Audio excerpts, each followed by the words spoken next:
Chuck, the story you've told so far, chaos. I mean, it was chaotic. You happened to stumble into an officer. There was nobody giving orders. So what happened next? Well, you know, as we started up on that ditch, you know, just ready to go, I heard the most unexpected military command directed at myself, that ordersman I thought I would ever hear in the military. We weren't running from the action, we were running to it. Anyway, somebody, again I suppose the duty officer shouts, "Get back in the ditch or I'll put you on report for disobeying a direct order." Hell's bells, talk about being between a rock and a hard spot. These guys in these airplanes are machine gunning and dropping bombs, trying to kill as many of us as they could, and our own duty officer hiding here in the ditch is threatening us with military discipline for wanting to defend ourselves. I couldn't believe it. With total and complete disregard for the threat of military discipline, with total and complete disregard for the fact that aerial bombs and machine gun bullets were raining down the area to where we were running, we continued to run. We made it to the ammo shack. The ordnanceman unlocked the door, let himself in. I'm right behind him. What do you want? Give me a 50 caliber machine gun. Now, I'm a recent farm boy. The biggest gun I'm used to firing on a regular basis is a shoulder-fired 22 caliber rifle. This is not a shoulder-fired gun. It's a fixed-mount machine gun. Hell, it looked to me like a cannon without wheels, you know. But I took it as best I could, most likely cradled it in my arms. I wasn't very big at that time. Turned and started for the door. By now, I guess a few other brave souls figured they hadn't ought to be in that ditch either, and they had followed us to the ammo shack. The guy coming in the door was somewhat taller than I, huskier build. I just offloaded that machine gun to him. I said, "Here, take it to the BBY parked in front of 23's hangar. I'll get the ammo." He looked a bit surprised, but he took it, turned, and out the door he went. I turned around, and there again I am, so thankful and grateful for that aviation ordinance, because without his cooperation, none of this defense that we got going there on that end of Ford Island would have occurred. Anyway, when I turned around, he was just setting 2 canisters of 50 caliber ammo up on the counter. I grabbed those 2 canisters of ammunition, turned, and out the door I went. Now, I'm not a runner or sprinter, never have been, but I guarantee you, I beat the guy with a gun to the airplane. He had a heavier load than I did. Now, we were approaching that airplane from the port side, the same direction that the attacking aircraft were coming in from.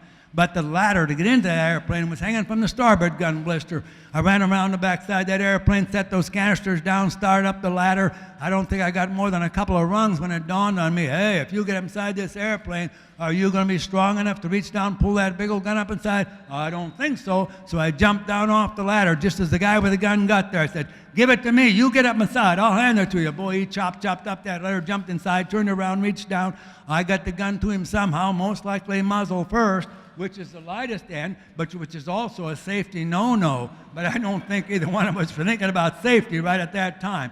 I shouted, "Put it in a port blister. That's the side they're coming from." He turned and disappeared into the fuselage of that airplane.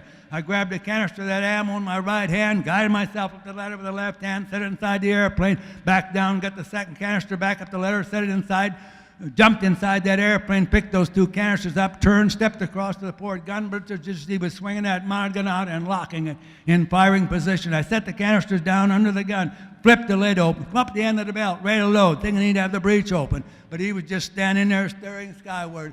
I looked up, and here comes another one of those airplanes in a power dive. Same old blinking, flashing lights.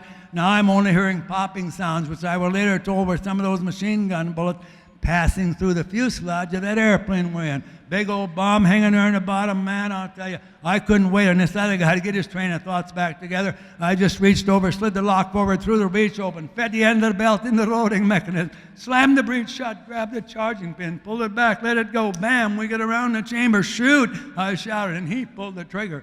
I guess he was one of those guys that thought with a machine gun you don't have to aim, you just point in a general direction and fire away. Because I stood there and watched those tracer bullets fly off harmlessly through empty space somewhere near where that airplane had once been. I think that's when my old country boy hunter instinct kicked into gear. I used to shoot jackrabbits on the run, Chinese ringneck pheasants on the fly.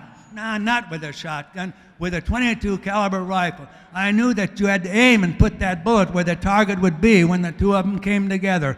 Back there on the farm in the countryside where I was born and raised in the 20s and in the 30s, you became a hunter and a gatherer real early in life. And you also better become a good shot, because being a good shot would oftentimes mean the difference of whether you would or would not have food on the table. I shouted, "Let me get the next one." He let that gun down, stepped aside. I grabbed it, brought it back up to firing position. Just as I did, here comes another one of those guys in a power dive. Same old blinking flashing lights, big old bomb hanging on the bottom. Man, I got a bead and a lead. A lot of you guys will know what I'm talking about, a bead and a lead.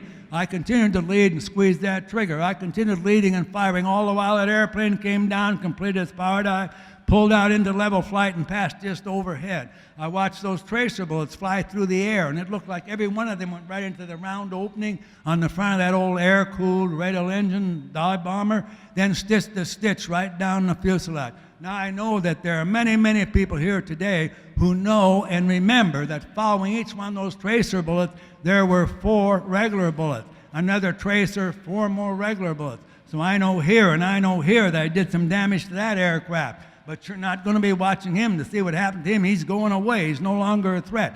You better be looking for the next one that's coming at you.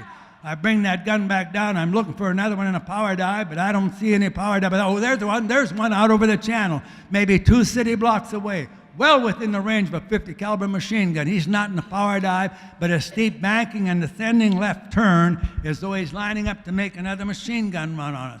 Because he's in that banking turn, I can see the cockpit 6 or 8 feet behind the front of that airplane. I figure at that distance and at that speed, if I use the front of that airplane as my aiming point, I'm going to get some rounds into the fuselage, maybe even into the cockpit. And believe you me, if you can get a couple of these bouncing around,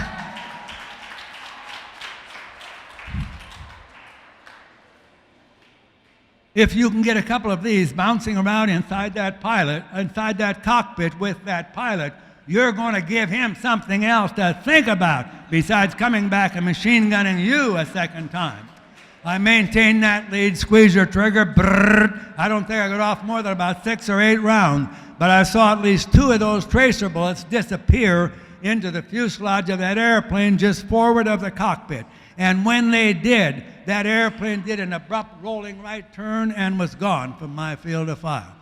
No more aircraft came back to bomb or to strafe our end of the island that morning. I stayed at that machine gun. I got to fire short bursts at other aircraft as they passed through my limited field of fire on their way to or from other targets. But no more head-on turkey shoots like those first ones were. A little later, about the same time that the second wave of those attacking aircraft came in, the USS Nevada came down the channel, making a run for open water. Boy, those pilots, those airplanes got on it like a swarm of bees. They were hoping they could sink it there in the channel, and that would have blocked the harbor for some time.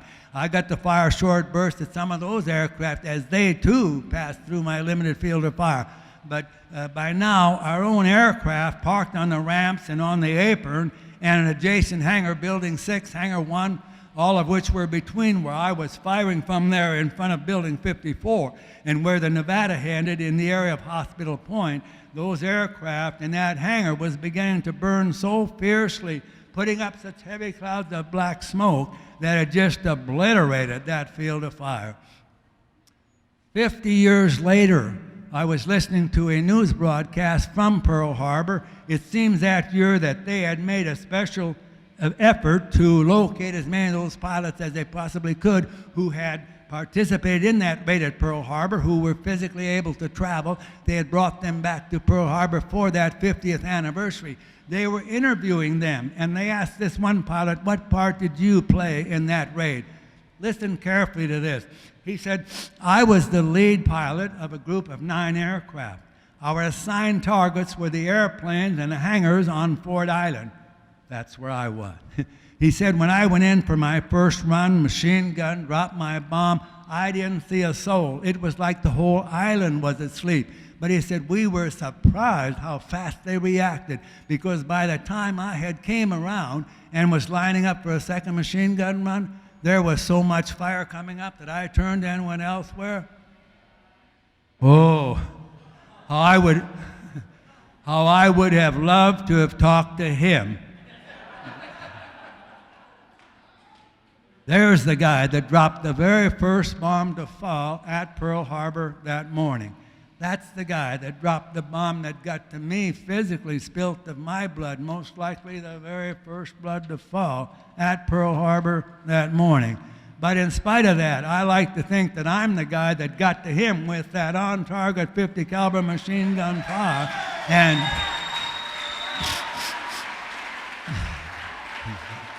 And